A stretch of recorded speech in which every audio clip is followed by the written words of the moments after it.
الحمد لله وكفى وسلام على عباده الذين اصطفى أما بعد أعوذ بالله من الشيطان الرجيم بسم الله الرحمن الرحيم اقرأ باسم ربك الذي خلق خلق الإنسان من علق اقرأ وربك الأكرم الذي علم بالقلم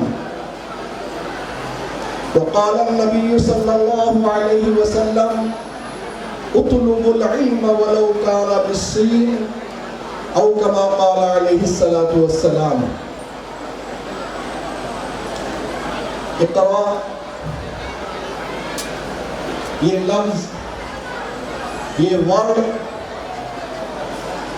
آپ حضرات کو معلوم ہونا چاہیے کہ کس زبان کا ہے.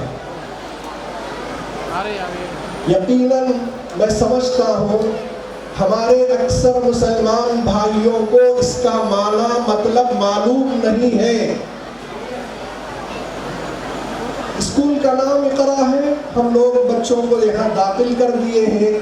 الحمدللہ اسلامی ماحول کے اندر ہمارے بچے عصری تعلیم، انگریزی تعلیم، دنیا کی تعلیم حاصل کر رہے ہیں، لیکن اقرا کا معنی مطلب ہمیں معلوم نہیں ہے.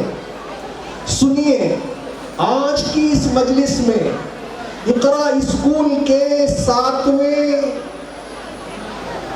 اسکول ڈے کے موقع پر میں آپ حضرات کے سامنے، ہماری ماں بہنوں کے سامنے اقرا کا معنی مطلب کیا ہے میں بتاؤں، اور یہ سب سے پہلے کس نے استعمال کیا اور کس کے لیے استعمال کیا، یہ دونوں باتیں آپ کے سامنے رکھنا چاہتا ہوں. دوستو، میری ماں بہنوں، اقرا یہ ورڈ ہے عربی کا، عربی زبان کا لفظ ہے، اور اس کے معنی آتے ہیں پڑھ. اور یہ کس کی طرف سے آیا سب سے پہلے؟ یہ میرے اور آپ کے پروردگار اللہ تبارک و تعالیٰ کی طرف سے سب سے پہلے ہمارے اور آپ کے آقا حضرت محمد الرسول اللہ صلی اللہ علیہ وسلم پر جو وحی نازل ہوئی، اس وحی کے اندر یہ اقرا تھا. اقرا کے معنی پڑھ.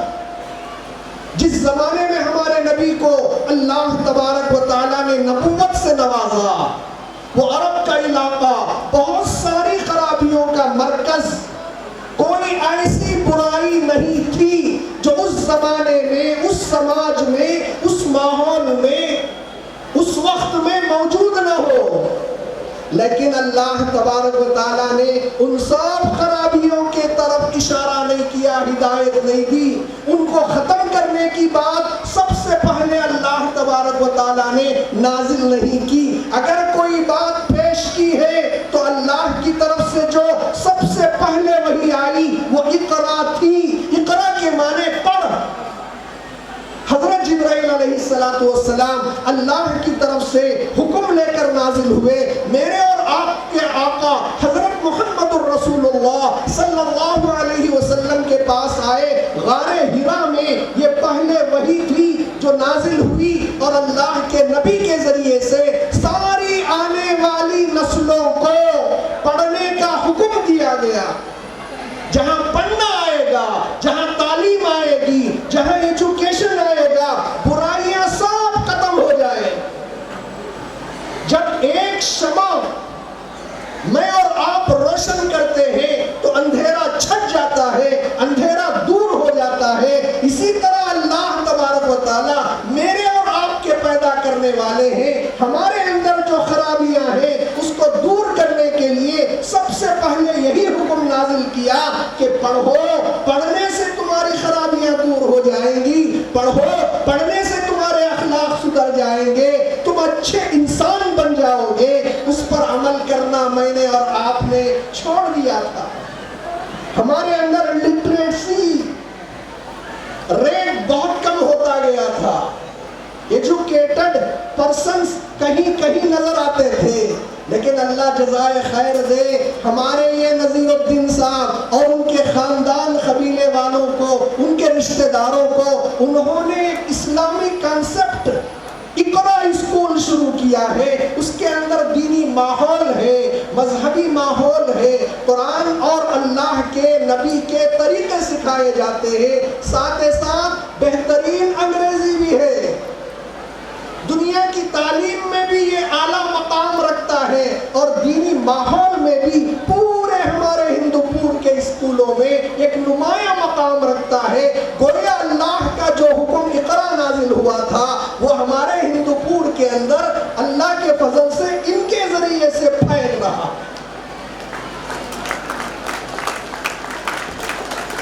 ہمارے یہ بچے، مجھے ابھی معلوم ہوا کہ یہاں 600 طلبہ، 600 طالبات، لڑکے لڑکیاں پڑھ رہی ہیں صرف 7 سال کے مدت میں۔ کوئی لمبا عرصہ نہیں گزرا ہے۔ اسی سے اندازہ ہوتا ہے کہ یہاں پڑھانے والے، یہاں کا مینجمنٹ ہماری اس اسکول کو چلانے میں کتنا بہترین انتظام کر رہا ہے۔ ماں باپ مجبور ہو کر یہاں لا رہے ہیں، دوسرے اسکولوں سے نکال کر یہاں لا رہے ہیں۔ یہ خود اللہ کی طرف سے ان کے لیے بہترین مدد ہے۔ اللہ ان کے خدمات کو قبول فرمائے۔ ہمارے بچے پڑھنا ہے، ہمارے بچے آگے آنا ہے، ڈاکٹر بننا ہے، انجینئر بننا ہے۔ افسوس ہوتا تھا ہمیں دیکھ کر جو بچے اسکول کو جانا چاہیے وہ ورکشاپ کو جا رہے ہیں۔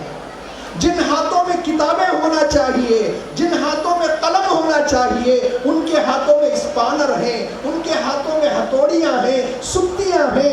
ایسا دیکھ کر ہمارا دل روتا تھا، لیکن الحمدللہ ہمارے ماں باپ، ہمارے بڑے اس کی فکر شروع کیے ہیں۔ آہستہ آہستہ ہمارے بچے بھی پڑھ رہے ہیں۔ یہ سلسلہ اگر چلتا رہا، ہماری آنے والی نسل انشاءاللہ آگے بڑھے گی، ترقی کرے گی۔ آگے کی منزلیں ہماری ہیں، ہمیں ڈرنے کی کوئی بات نہیں ہے، لیکن ضرورت اس بات کی ہے کہ ہمارے بچوں کے مستقبل کو روشن بنانے کے لیے ہمارے ایسے اسکولوں میں برابر ہمارے بچوں کو بھیجتے رہیں۔ ایک بات میں بتا کر اپنی بات ختم کرنا چاہتا ہوں۔ اللہ کے نبی نے کہا ہے اطلبوا العلم ولو کان بالصین، علم حاصل کرو اگرچہ وہ چائنا میں ہو۔ مکہ کہاں ہے، چائنا کہاں ہے؟ اس زمانے میں اللہ کے نبی نے صحابہ کرام کے سامنے اس بات کو پیش کیا ہے، اگر تم علم حاصل کرنے کے لیے چائنا کا سفر کرنا تمہارے لیے ہو سکتا ہے تو چائنا جا کر بھی تم علم حاصل کرو۔ چائنا میں کیا دین کا علم تھا؟ نہیں، دین کا علم تو اللہ کے نبی کے پاس تھا، اسی سے ساری دنیا میں پھیلا ہے۔ لیکن صحابہ کو اللہ کے نبی بتا رہے ہیں چائنا کو جانے کی ضرورت پڑے علم کو حاصل کرنے کے لیے تو وہاں تک کا بھی سفر کرو۔ تو چائنا میں دین کا علم نہیں تھا۔ اس سے ہمیں معلوم ہوا کہ علم کون سا بھی ہو ہمیں حاصل کرنا ہے۔ زمانے میں ترقی کرنے کے لیے، آگے بڑھنے کے لیے ہمیں علم چاہیے۔ جس قوم کے اندر علم ہوتا ہے، تعلیم ہوتی ہے، وہ قوم ترقی کرتی ہے۔ جس کے اندر تعلیم نہیں ہوتی پیچھے ہٹ جاتی ہے۔